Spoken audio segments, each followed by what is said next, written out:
pradžių mums nesisekė labai. Tikriausiai nepergalė, tačiau krepšiškai principiniai nepilniški. Šiek tiek žiūrint, kad visas varžybos lygiai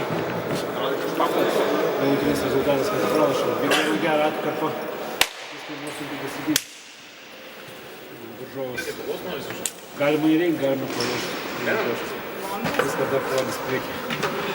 Kaip ir tikėjome, šios dienos rungtynės tikrai nebuvo lengvos, nesvarbu, nežiūrint rezultatą, vyko tikrai apylygė kova ir mums pavyko tik pačioj rungtynių pabaigoje pasiekti užtikrintą pergalę.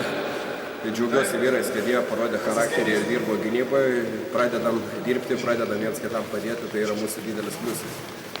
Ir taip pat pliusas, kad pradedam puolimą pasuotis, nes anksčiau būdavom labiau individualistai, žaisdavom po vieną, tai šitas irgi pastebėjimas. Kai žaidėm kaip komanda, mes pabėgdavom, turėjom plius ar 17 ar 19 taškų, tik atsipalaidavom, paleidom čia 6 taškų.